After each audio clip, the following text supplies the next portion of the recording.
বৃত্র সংহার কি মহাকাব্য হয়ে উঠতে পেরেছে, না একটি উৎকৃষ্ট আখ্যান কাব্য হয়ে থেকে গেছে, বিষয়টি নিজের ভাষায় পরিস্ফুট করো। ভূমিকা। মহাকাব্যের মূল বৈশিষ্ট্য হল এর ব্যক্তি, নায়কতত্ত্ব, মহত্ত্ব এবং সর্বজনীন তাৎপর্য। এতে সাধারণত একটি জাতি, সভ্যতা বা বৃহৎ মানসিক ও সামাজিক পরিবর্তনের বর্ণনা থাকে। অন্যদিকে আখ্যান কাব্য এক বা একাধিক চরিত্রকে কেন্দ্র করে একটি নির্দিষ্ট কাহিনী নিয়ে সীমাবদ্ধ থাকে এবং সাধারণত ছোট আকারে রচিত হয়। বৃত্র সংহার কি মহাকাব্য হয়ে উঠতে পেরেছে, না একটি উৎকৃষ্ট আখ্যান কাব্য হয়ে থেকে গেছে, বিষয়টি নিয়ে নিচে আলোচনা করা হল।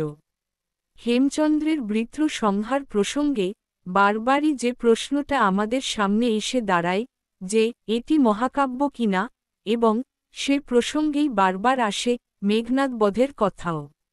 যাই হোক, বৃত্র সংহারের গঠন কৌশল যদি আমরা বিশ্লেষণ করি তাহলে দেখব কাব্যটির গঠনকে অখণ্ড ও সমন্বিত করতে পারেননি কবি।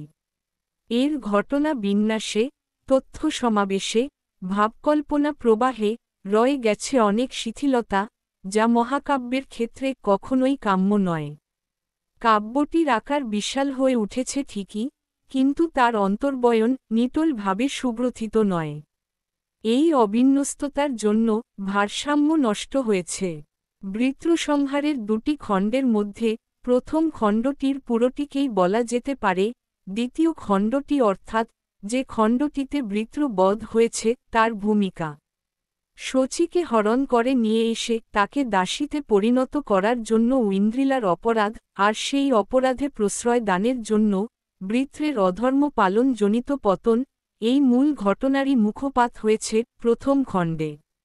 পাতালে দেবতাদের নিজ নিজ অবস্থা অনুসারে দীর্ঘশ্বাস মোচন, তার থেকে মুক্তির জন্য মন্ত্রণা, কলহ, অতঃপর অসুরদের সাথে মহাসংগ্রামের সংকল্প, শচীকে দাসী করবেন বলে ঐন্দ্রিলার ইচ্ছা প্রকাশ, শচীকে ধরার জন্য ভীষণের নৈমিষকাননে গমন ও জয়ন্তের হাতে তার মৃত্যু, রুদ্রপীরের আগমন, তার হাতে জয়ন্তের মূর্ছাপ্রাপ্তি ও কেশ আকর্ষণ করে, নিকন্ধর কর্তৃক শচীর হরণ, রুদ্রপীর কর্তৃক শচীর রূপ বর্ণনায় ঐন্দ্রিলার ঈর্ষা, রুদ্রের ক্রোধের প্রকাশ সহ বহু বিষয় বিস্তৃতভাবে বর্ণিত হয়েছে এখানে।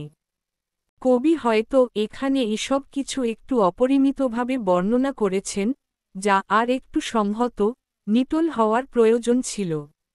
ঘটনা প্রবাহের অকারণ আয়োজন ভার হয়ে দাঁড়িয়েছে এই প্রথম খণ্ডের পক্ষে। ঘটনাধারায় তার স্পর্শ ও স্বাভাবিকতা বজায় থাকলেও বিস্তৃতি এখানে এ কাব্যের মহাকাব্য হয়ে ওঠার জন্যে বাধা হয়ে দাঁড়িয়েছে। বৃত্র সংহার তাই পৌরাণিক আখ্যায়িকা কাব্যের বেশি কিছু হয়ে উঠতে পারেনি। তবে এই কাব্যের দ্বিতীয় খণ্ডের ঘটনাবলী তুলনায় অনেক দ্রুত সংগঠিত হয়েছে, যার ফলে একটা গতি এসেছে কাহিনীর মধ্যে। এখানে অপ্রাসঙ্গিক আলোচনা, বস্তুর আয়োজন অনেক কম। মেঘনাদ বধে কোনো আদি অন্ত সমন্বিত কাহিনী নেই, কিন্তু বৃত্র সংহারে আমরা আদি অন্ত সমন্বিত একটি কাহিনী পেলাম। উপসংহার। সর্বোপরি বলা যায়, পুরাণে যে ঘটনা আছে তারই একটু উন্নত কাব্যরূপ বৃত্র সংহার। নতুন কোনো ভাবাদর্শ, কোনো সর্বকালীন গ্রহণযোগ্যতা, নবতর ব্যঞ্জনা এখানে ধ্বনিত হতে পারেনি।